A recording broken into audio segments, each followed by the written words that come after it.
The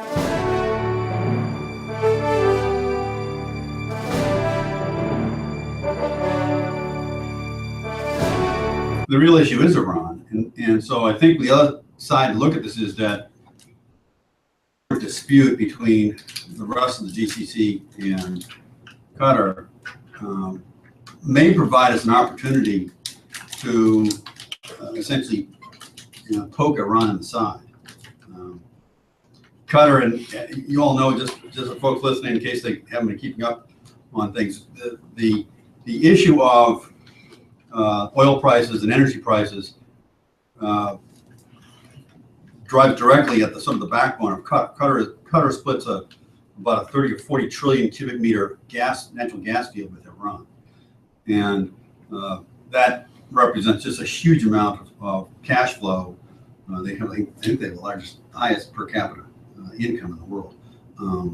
So if you can somehow use this to pry Qatar apart, and do that by lowering energy prices and affecting you can really hit them very quickly, and also possibly use this as a way to make Iran weaker. There's a couple of things. Just throw in, by the way, the U.S. presence in Qatar is centered at Al Udeid Airfield. There is an actual Air Force wing there, heavy lift, but there's also the Combined Air Operations Center for all of Central Command, and the U.S. CENTCOM Forward Headquarters. These are very well developed, large pieces. They can be moved. It's not impossible, but it's something you have to think through. It's not something you just go and do. So arguably, one of the things that ought to come out of this whole process is perhaps a look by the Pentagon at figuring out how to become a little bit more agile at some of these forward bases, how to maybe slowly start reducing the footprint in Al Udeid and distributing it, and distributing their command capabilities to other facilities around the region. But I think the thing that the ambassador said there is critical, and we need to keep going back to it. The issue really is Iran. And so can we use the problem right now between Saudi Arabia, Jordan, Bahrain, et cetera, and Qatar? Can we use that in some way to pry them apart and get Iran essentially pushed back into the corner? And I think that's the way we need to look at this thing. And I think that one, the oil prices, and the second part of it being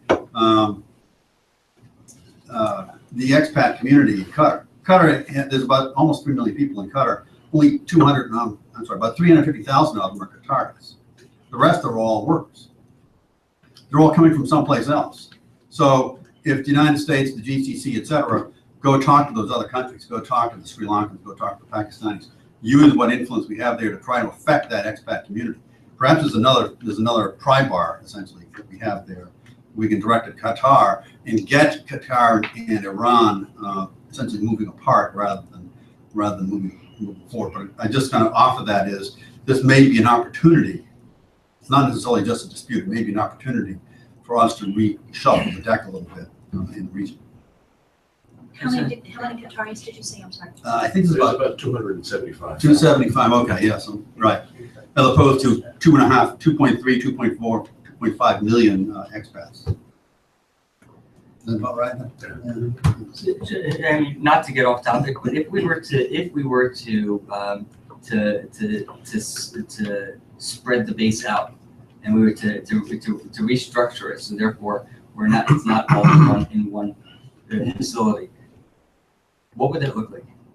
I know we're getting off topic. Well, really, the trick here is that you can move the aircraft and the actual physical part of this process can move to any other large airbase, and there's a number of large airfields in the region that can support this kind of thing. And if you go back and look at Desert Storm or OIF, and you look at the real buildup of forces, we were using a number of airfields all around the region.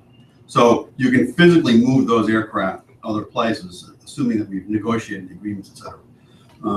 There's lots of places you can move those folks. The issue would be the Combined Air Operations Center and the CENTCOM Forward Command Center, which are really communications nodes. And the real trick then becomes taking those key pieces of command and control nodes and putting them someplace where you can latch them together electronically. That's non-trivial, So it's really a question of making sure you have the right gear and you've walked through the procedures and you've reviewed your current procedures and adjusted them for now a distributed base rather than the current arrangement. All of which can be done. We've done it in the Pacific. We're doing it in the Pacific. But you need to actually do it. It's one of these things where you can draw it on the board. It all makes sense, but you need to actually practice it. So it can be done in a whole bunch of different ways. It's not going to look any one particular way. But what you're going to wind up with is a number of different facilities, each doing pieces of what are now being done. And then the communications equipment at each one of those places so that they're linked together.